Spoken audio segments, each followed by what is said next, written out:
Hello दोस्तों, आज हम बात करेंगे लंग्स की बीमारियां यानी फेफड़ों की बीमारियों के क्या इंपॉर्टेंट लक्षण हैं, कैसे आप पहचान सकते हैं कि किसी व्यक्ति को लंग्स की बीमारी है। यूजुअली ज़्यादातर व्यक्ति को एटलीस्ट इतना पता होता है कि लंग्स की बीमारी में व्यक्ति को खांसी होगा या सांस फूलेगी, लेकिन डिटेल में ये सारे लक्षणों के बारे में आज हम बात करेंगे ताकि ओवरऑल एक अंडरस्टैंडिंग डेवलप हो पाए और इनमें से अगर कोई भी या मल्टीपल लक्षण अगर आपको मौजूद है तो आप पकड़ पाएं कि आपको लंग्स की बीमारी है और उसके हिसाब से अपने ट्रीटमेंट स्ट्रैटेजी को प्लान कर सकें। आज का टॉपिक है symptoms of lung disease. Topic पर जाने से पहले जो लोग हमारे चैनल पर नए हैं उन्हें रिक्वेस्ट करूंगा कि चैनल को सब्सक्राइब करें, वीडियोस को लाइक करें, शेयर करें, फॉलो करें, कमेंट करें, पूरा देखें। टॉपिक बहुत ही इंपॉर्टेंट है इसलिए इसे एंड तक देखिएगा। चलिए शुरू करते हैं पॉइंट टू। सबसे पहले लंग्स की बीमारी को हम 3 कैटेगरी में डिवाइड करेंगे, रेस्पिरेटरी सिम्टम्स, सिस्टमिक सिम्टम्स और अदर सिस्टमिक सिम्टम्स में। ये 3 कैटेगरीज में हम डिस्कस करेंगे कि क्या क्या लक्षण हो सकते हैं। सबसे पहले रेस्पिरेटरी सिम्टम्स, इसमें व्यक्ति को लंबे समय तक खांसी होगी। ज़्यादातर अगर व्यक्ति को अगर खांसी चल रही है और वो ठीक नहीं हो रही है, धीरे धीरे बिगड़ रही है और खासकर इस खांसी में अगर म्यूकस यानी बलगम आ रहा है या ब्लड अगर आ रहा है तो ये लंग्स की बीमारियों पर पॉइंट करेगा। अगर 2-4 दिन खांसी चल रही है तो वो अपर रेस्पिरेटरी ट्रैक्ट इन्फेक्शन में इंडिकेट कर सकता है, उसमें ज़्यादा टेंशन लेने की आवश्यकता नहीं है।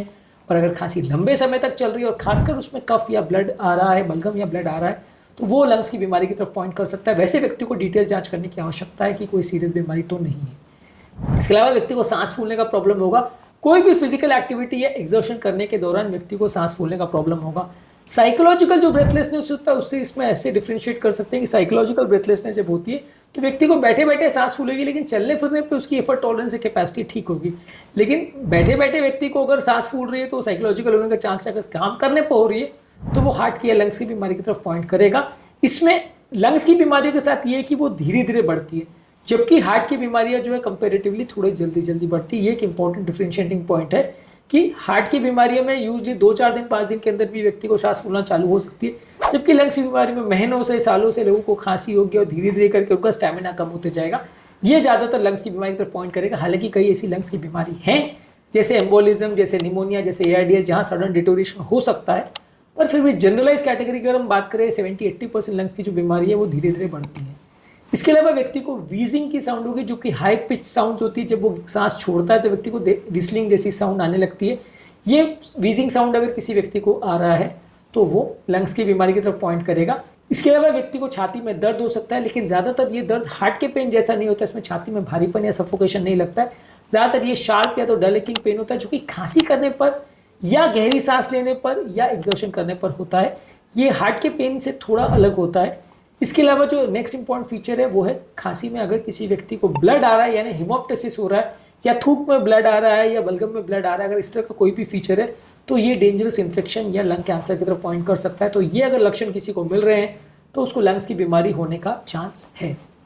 इसके अलावा सिस्टमिक सिम्टम्स की बात करें यानी जो पूरे शरीर में लक्षण होते हैं, उसमें व्यक्ति को बहुत ज़्यादा कमजोरी या सुस्ती का एहसास होगा, उसको एनर्जी नहीं मिल रही है ऐसा उसको एहसास होगा। जितनी एक्टिविटी कर रहा है उसके प्रोपोर्शन से ज़्यादा, मान लीजिए 2 सीढ़ी चढ़ने पर 3 सीढ़ी चढ़ने पर हर आदमी को सांस फूलती है, लेकिन एक ही सीढ़ी चढ़ रहा है या जो पहले 3 सीढ़ी चढ़ लेता था अब एक ही सीढ़ी चढ़ रहा है, वैसे व्यक्ति को अगर सांस फूल रही है तो वो बीमारी की तरफ पॉइंट करेगा और ऐसे व्यक्ति को इवैल्यूएशन की ज़रूरत है। इसके अलावा व्यक्ति का अगर बिना किसी कारण के अनइंटेंशनल वेट लॉस हो रहा है यानी वो कोशिश नहीं कर रहा, खाना ठीक ठाक खा रहा है, फिर भी उसका वजन कम हो रहा है और खासकर 10% ऑफ बॉडी वेट से ज़्यादा अगर किसी का वेट लॉस हो रहा है तो उसे सिग्निफिकेंट मानते हैं। इसके अलावा व्यक्ति को अगर भूख बिल्कुल नहीं लग रही, कोई और कारण नहीं है लेकिन भूख उसको नहीं लग रही है, वो खाना खाने की इच्छा ही नहीं हो रही, तो ये भी लंग्स की बीमारी का इंडिकेटर हो सकता है।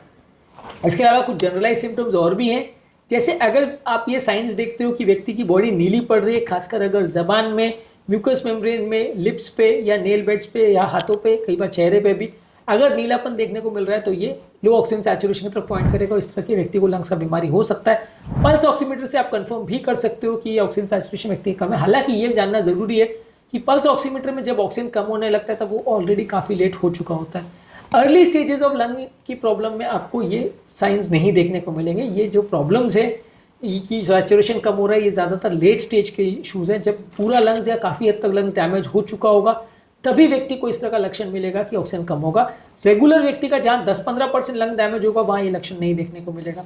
इसके अलावा कुछ व्यक्तियों में क्लबिंग देखने को मिलती है, जिसमें हाथों और पाँव की जो उंगलियाँ हैं उसका जो बेड है, नाखूनों का जो बेड है, नेल बेड जिसको बोलते हैं, वो फूल जाता है। ये क्रॉनिक ऑक्सीजन डिप्रिवेशन का साइन है और इस तरह के व्यक्तियों को भी थोड़ा लंग्स की बीमारी होने का चांस है। हालांकि और भी दूसरी बीमारी में हो सकता है, लेकिन अगर ऐसा साइन देखने को मिल रहा है तो उनको लंग्स की बीमारी के लिए इवैल्यूएट करना आवश्यक है।